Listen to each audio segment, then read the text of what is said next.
Breaking news చూస్తున్నాం. దొంగతనం జరిగిన 3 రోజులనే దొంగలను పట్టుకున్నారు నిర్మల్ జిల్లా పోలీసులు.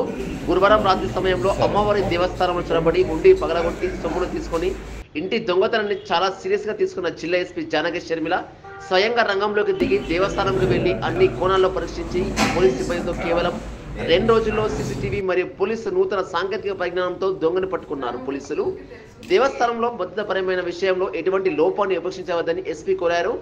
కంట్రోల్ రూమ్ లో 24 గంటల నిఘా ఉండేలా మానవ వనరుల్ని సమకూర్చుకోవాలని దేవస్థాన ఆలయ ఈవోకు ఎస్పీ తెలిపారు. ఈ కేసును ఛేదించడంలో ప్రత్యేక చొరవ తీసుకున్న Bhainsa additional SP Avinash Kumar, CI Mallesh, SI Ganesh, constable Mohan Singh లను జిల్లా ఎస్పీ జానకి షర్మిల ప్రశంసించారు. బాసర అమ్మవారి టెంపుల్లో దొంగతనమైంది. ఉండి బయట దత్తు టెంపుల్లో ఉండి పగలగొట్టి అక్కడ నుంచి కొన్ని చిల్లర నాణ్యాలు తీసుకెళ్ళడం జరిగింది. It is around 14,000. సో దీని గురించి మేము ఇమీడియట్గా ఏఎస్పీ గారు అక్కడ విజిట్ చేశారు. తర్వాత రోజు నేను కూడా వెళ్ళడం జరిగింది. అక్కడ ఉన్న సెక్యూరిటీ ల్యాబ్సెస్ అన్నీ కూడా మనం గమనించి ఆలయ ఈవో గారికి కావాల్సిన సలహాలు సూచనలు ఇచ్చాము.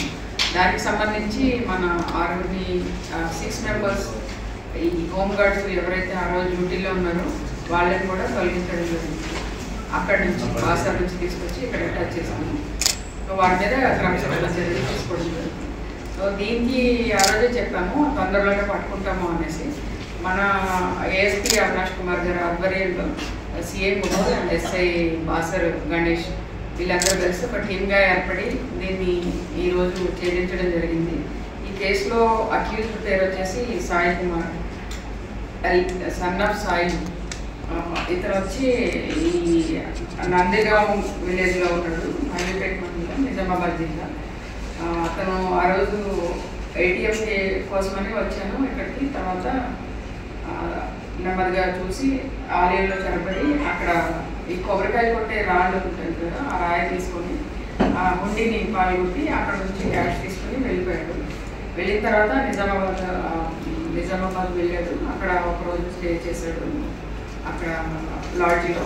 అక్కడ నుంచి మళ్ళీ చేద్దాము ఈ దొంగతనం అనేసి బాసర్ వచ్చినప్పుడు మన పోలీసులు ఆల్రెడీ వీళ్ళకి ఇన్ఫర్మేషన్ ఉంది కాబట్టి ఆ ఇన్ఫర్మేషన్ నుండి ఆయనని క్యాచ్ చేయడం జరిగింది.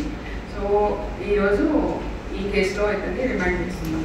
ఈ కేసులో చాలా కీలకంగా వ్యవహరించిన మన ఒక కానిస్టేబుల్ ఉన్నారు ఇక్కడ, మోహన్ సింగ్ అనే ఆయన.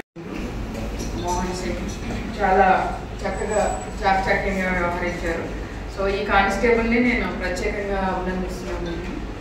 And I congratulate ASP and ASP Avinash Kumar IPS and CI ముగుల్ అండ్ బాసర్ ఎస్ఐ వీరందరినీ కూడా ఈ అమ్మవారి ఆలయంలో జరిగిన దొంగతనం కేసును అతి తొందరగా ఛేదించినందుకు నేను ప్రత్యేకంగా అభినందిస్తున్నాను.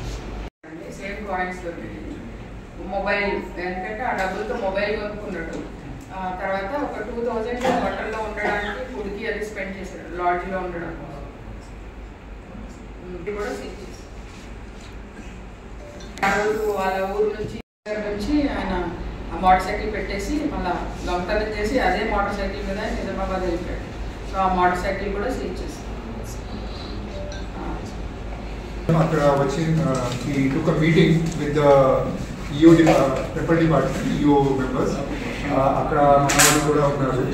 So there are certain lapses which we observed in the temple security. कुछ कमियां थी जिसको हम लोगों ने नोट डाउन किया. So northern boundary लो temple की northern boundary लो perimeter ले fencing ले. So we are trying to secure the perimeter of the temple. Also అక్కడ CCTV కవరేజ్ కొంచెం బయట CCTV కవరేజ్ తక్కువ ఉన్నాయి. సో దీనికి సంబంధించిన ఒక లెటర్ మనము రాస్తాం. ఎక్కడ CCTV లేవు అది కూడా CCTV పెడదాం. థర్డ్, ఒక వీడియో సర్విలాన్స్ వాల్ అంటే 24/7 ఒక రూమ్లో వాల్లో మొత్తం CCTV కవరేజ్ 24/7 సర్విలాన్స్ చేయడానికి we have requested the EO గారు. సో దీనికి సంబంధించిన also we are taking measures. So ఇది మొత్తం కవరేజ్ చేసి we are trying to protect the temple from any further threats.